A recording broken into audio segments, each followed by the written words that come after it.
Doctor ने क्या बताया? तुरंत ही अभी केवल महसूस करेंगे, अपने आप को बाहर बैठा दो, इनको जय शनिदेव का जाप करेंगे, महसूस करेंगे शरीर में कई तरह की बीमारी। अगर हमारी बीमारी होगी तो लाभ हो जाएगा। दीपदान करो जो हमारा है, कोई दौर तो नहीं। अरे वो लोग भी पीछे, आपका भगवान के नाम में मन नहीं लगना, आधा मिनट भी सुन लो। तुम्हें भगवान की नहीं पड़ी क्योंकि तुम्हारा पेट भर रहा है, तुम्हें रोटी खाने को मिल रही है, सब कुछ मिल रहा है, ठीक है। तुम्हारे किसी को भी इच्छा नहीं है तुम कहाँ से आए हो, तुम कौन हो, तुम्हें कहाँ जाना है, तुम्हारा कार्य क्या है। क्या तुम यूं ही कमाते कमाते कमर तोड़ के मर जाओगे? अगर सब यूं ही मर जाते तो कोई विवेकानंद कदापि पैदा नहीं हो पाएगा। ये बात सुन लो मेरी, आया ना समझ में? कोई विवेकानंद तुम्हारे यहाँ पैदा नहीं होने वाला, आगे कोई भगत सिंह भी पैदा नहीं होगा, क्योंकि तुम्हें अपनी पढ़ी ही नहीं है। अरे पढ़ेगी तभी तो कोई उठेगा। सोच लो, तुम शिकार हो गए हो इसके। तुम सोच रहे हो एक दिन में एक पल में ठीक हो जाओगे, ऐसा है नहीं। कभी तुम ये सोच रहे हो, इसके लिए आओ भी मत मेरे पास। सब लोग ऐसे समझते जैसे हम डॉक्टर के पास जाते हैं, फीस भरते हैं, नंबर लगाते हैं, चेक होते हैं, घर पे आते हैं, तो इधर भी सबको वैसे ही लगता है कि फटाफट हमारी चेकिंग हो जाए और चले जाए।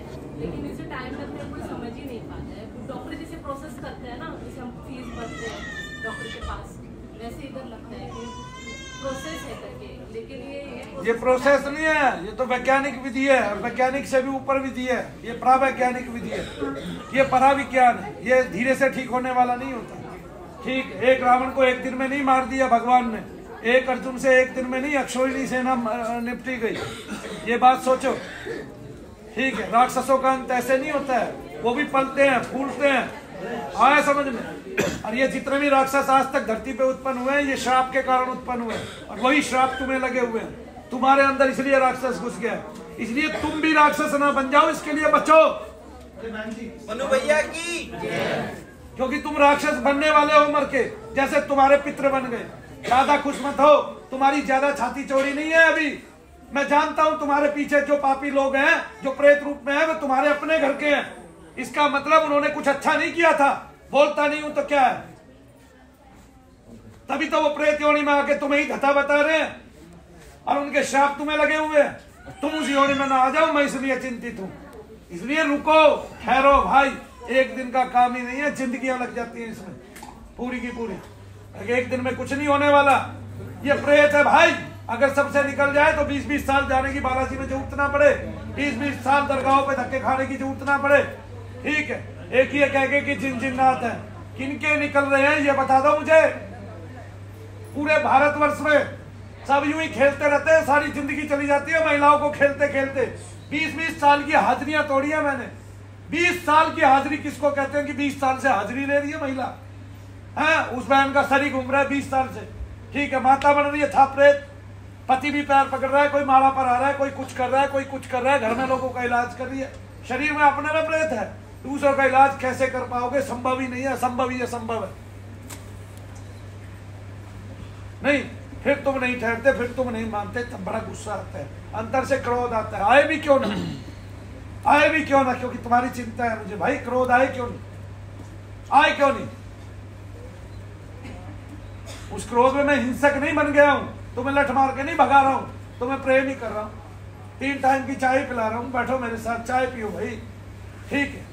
अरे बड़े बड़े लोग अपने साथ बैठा के तुम्हें कहाँ चाय पिलाते हैं? मैं सबसे छोटा हूँ इसलिए चाय पिला देता हूँ, तुम्हें मैं बड़ा नहीं। बोले शनिदेव महाराज की, बोले गुरुदेव मनु भैया जी की,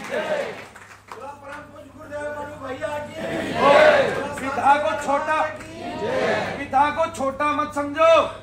टीवी 9 भारतवर्ष वाले बागेश्वर सरकार के सामने प्रेत शब्द को जिक्र करते ही ये कहते हैं ये तो ढोंग है, ढकोसला है, दिखावा, ठीक है। यही काम एक दिन उसने किया था, क्या नाम है उनका, दीपक चौरसिया ने, ठीक है। यही काम उन्होंने किया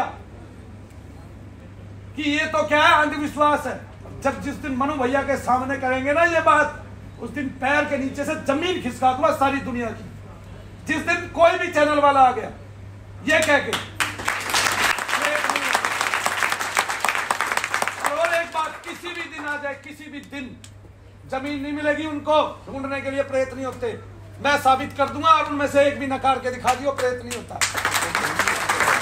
मेरे बीच में लोग बैठे हैं, तुम आ रहे हो, तुम्हारा आवागमन मेरे पास है, और तुम सबके पास जो है प्रेतादिक बाधाएं हैं, कष्ट है।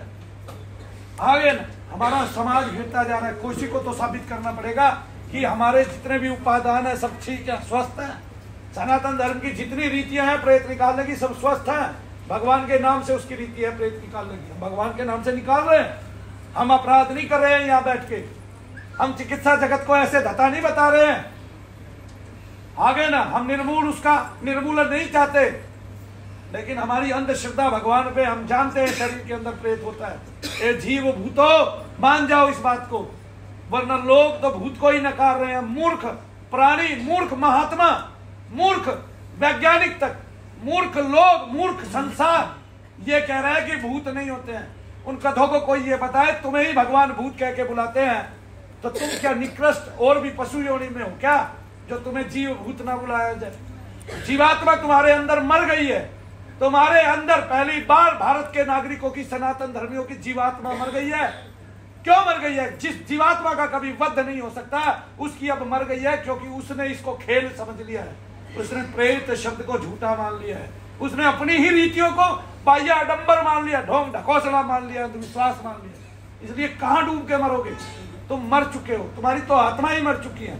जो लोग इसको मजाक समझते हैं, क्या मजाक समझ रहे हो तुम? एक महान व्यक्ति जो ईश्वर की संज्ञा पाता है, जिसको क्राइस्ट बोलते हैं, जीसस क्राइस्ट बोलते हैं, वो केवल शैतानों को शरीर से निकालता था, आज उसको भगवान बना के पूजा हुआ है। इतने देशों ने पूजा हुआ है, सारे हिंदू भी मिलाकर इतने नहीं है। फिर केवल शैतान निकालता था। मैं आज भी दावा करता हूं कि वो शैतान निकालते थे। उन्होंने किसी मरे को नहीं जलाया, किसी को टांगे नहीं दी, केवल उन घुटनों में से प्रेत को निकाल दिया जिस घुटने के कारण वो चल नहीं पा रहा था, और जिस प्रेत के कारण वो चल नहीं पा रहा था, उस शैतान को निकाल दिया। एक लड़की आई थी मेरे यहाँ, 14 दिन में डॉक्टरों के यहाँ होश आया। मैंने पैर पे एक हथौड़ी मारी, 1 सेकंड के अंदर होश आ गया। सारी दुनिया ने देखा है। तो इसका मतलब वो बेहोश हो गई प्रेत के कारण, तो उसको ये कह दिया जाए मर गई। पहले ऐसे ही तो करते थे, कितने डॉक्टर थे, आज कितनी विधियां हैं, तो भी मनु भैया पूरे संसार को ललकार रहे हैं, आ जाओ प्रेत मैं दिखाता हूं, तुम्हें देखना है तो। किसी की हिम्मत तक नहीं पड़ रही, पैर कांप रहे हैं सारी की सारे चैनल वालों के, इस टाइम कदम कांप रहे हैं, क्योंकि अगर इसने सनातनी ने सिद्ध कर दिया, इस भैया ने सिद्ध कर दिया, तो ये समस्त जगत में संदेश चला जाएगा कि हिंदुओं ने अपनी सभ्यता को वापस पा लिया, अपनी सनातन रीतियों को वापस पा लिया, और फिर हमें इतनी एलोपैथी जगत की जरूरत नहीं पड़ेगी, उनकी चिकित्सा की इतनी गोलियों की जरूरत नहीं पड़ेगी। बोलो शनिदेव महाराज की, परम पूज्य मनु भैया जी की। ललकार के कहता हूं, ललकार के पूरा चिकित्सा जगत किसी भी किसका उसको डायग्नोज करके दिखा दे, मान जाऊंगा। किसको? जिसको गठिया बाय आया समझ में, उसके दर्द तक बंद नहीं होते। डॉक्टर कहता है जिंदगी भर दवाई खानी पड़ेगी। सोराइसिस वालों का 1 रुपए का लाभ नहीं होता डॉक्टरों से, 1 रुपए का, और फिर डॉक्टर जिंदगी भर उसके चक्कर कराता है। आपको पता ही नहीं है, एक सर्वाइकल आपको 3 रोग देता है।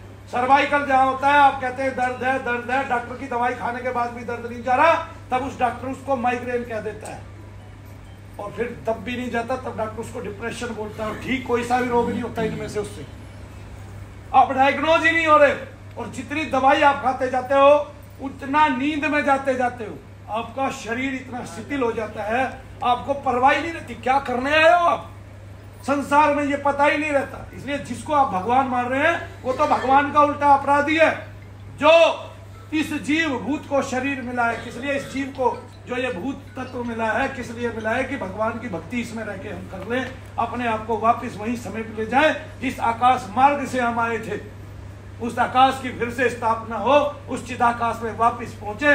लेकिन अपनी चित्त कला, चित्त शक्ति को वापस प्राप्त करें, अपने चैतन्य को प्राप्त करें, अपने मूल धन को प्राप्त करें। उसका भी भूल बैठे हैं, शरीर मान लिया हमने अपनी आत्मा को भी, और उसका भी अपराधी डॉक्टर होगा, क्योंकि उतना समय हमने नींद में और नशे में बिता दिया जिस समय में हमने भगवान का भजन करना। लोग कहते हैं हमें निद्रा आती है, निद्रा आती है। अरे वो बुरा केस भगवान मुझे बना दे, नींद नहीं आती, नींद नहीं आती, जिससे मुझे सदा के लिए मेरी नींद चली जाए। अरे मैं भगवान का भजन करने वाला हूँ, भगवान का भजन करूंगा, मेरी जाए ना नींद। हे प्रभु तू इन सबको नींद दे दे, इनको सबको सोना है सदा के लिए, और तू मुझे दिन रात जगा दे, मुझे जागृत कर दे। हे शनिदेव महाराज, इससे मैं इस जगत के कल्याण की भी कामना करता हुआ, सदा अनिद्रित होता हुआ और सदा तेरे ध्यान में खोया रहूं, तेरे ध्यान में मग्न रहूं। बोलो शनिदेव महाराज की। इतने महात्माओं के होते हुए, लाखों महात्माओं के होते हुए इस जगत ने क्या कह दिया? भगवान नहीं है। इतने लोगों को साक्षात्कार हुए, उनकी अनुपम छवि हो गई है, निराली बात हो गई है इतने महात्माओं के होते। अरे अकेले महाराष्ट्र में हजारों संत साधिकाएं हुई हैं, अकेले महाराष्ट्र में सब समुदायों में ऐसे ऐसे भक्त हुए हैं। कुछ संत ज्ञानेश्वर, एकनाथ, तुकाराम, ऐसी ऐसी महान साधिकाएं हुई हैं। कुछ ऐसे ऐसे संप्रदाय चले हैं वहां से। कुछ बंगाल में जिस जादू को कहते थे वो जादू नहीं था। बंगाल में दुनिया भर के महात्मा थे, वो तंत्र से, मंत्र से और यंत्र से परिपूरित थे। अपने जीवन में उन्होंने उजाला कर दिया, दूसरों के जीवन में उजाला कर दिया। और आज बंगाल में महात्मा देखने के लिए नहीं मिलते, जबकि इतने महात्मा थे जो 3-3 शरीर रख के घुमा करते थे। ऐसे ऐसे बंगाल में महात्मा हुए हैं, तभी बंगाल जादू का देश कहा जाता था। रात्रि में तारा मंडल बन के घुमा करते थे, ऐसे लगता था जैसे पृथ्वी पे जन्नत आ गई। जिनकी दृष्टियां खुली थी वो देख पाते कि उनके घरों के आसपास महात्मा जन तारे के रूप में घूम रहे हैं। बोलो शनिदेव महाराज की। बोलो परम पूज्य मनु भैया जी की। बोलो परम पूज्य माता जी की। तत्व को छोटा नहीं जानना है। जितना समय दोगे ऐसी जगह पे बैठ के ऐसे स्थल पे, उतना देवता काम करते हैं। आपके अंदर एक शक्ति का प्रसार होता है, आपके अंदर उस देवता की भावना आती है, आपके अंदर उस देवता की देव किरणें आती है जो दिखाई नहीं देती। अगर दिखाई देना साइंस को, ठीक है, तो पता नहीं क्या कर। कल परसों उत्सुकतावश मेरे बच्चे ने कहा कि डैडी मुझे आपका सूक्ष्म शरीर देखना है। मैंने उसको बताया बेटे, प्रेत अगर काला गोला छोटा होता है तो सूक्ष्म शरीर का एक आकार है, तेजाकार है वो, और वो गोले के रूप में, सफेद गोले के रूप में, श्वेत वर्ण के रूप में वो शरीर से बाहर निकलता है और लोक कल्याण के लिए जिस किसी को चाहे वो एक रात में 1000 लोगों को भी एक साथ स्वप्न दिखा सकता है। और जो कल्याण की भावना से आया है उसको वो जाके बता सकता है कि मनु भैया के पास ठिकाना है तुझे। बहुत सारे लोग इसलिए जानते हैं कि जब वो आना भी बंद कर देते हैं तो मनु भैया सपने में पहुंच जाते हैं और वो कहते हैं कि नहीं भाई तूने आना है, तब वो आपको प्रेरणा देते। ये सूक्ष्म मन है, ये सूक्ष्म शरीर है,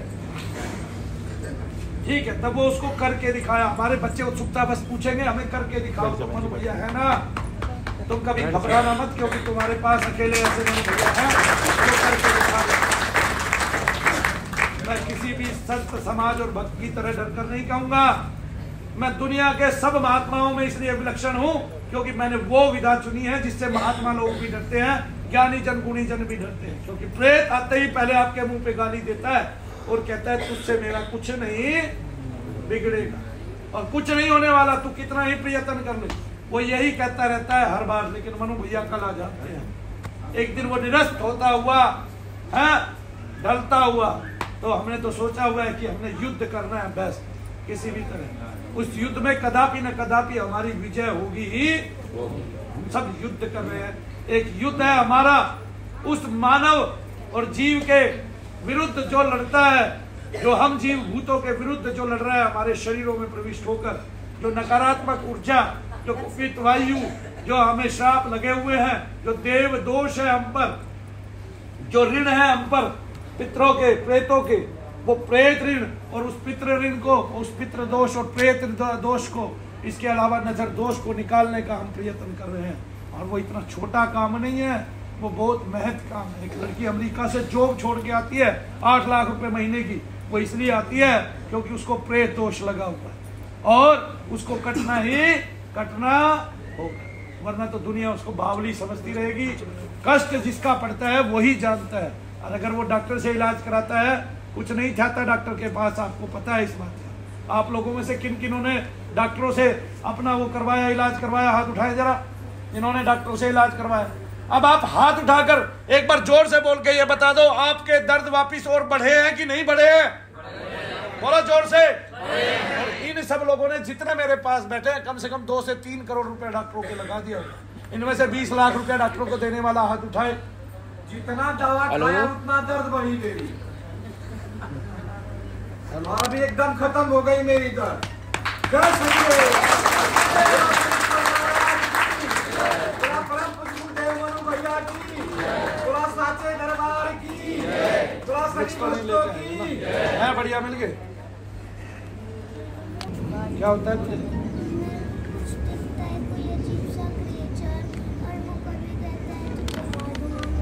भैया आपको मोबाइल भाएगा पड़ता है। कहाँ से आया हूँ? नरक से। हाथ जोड़ बोले शनिदेव महाराज, जो क्रिएचर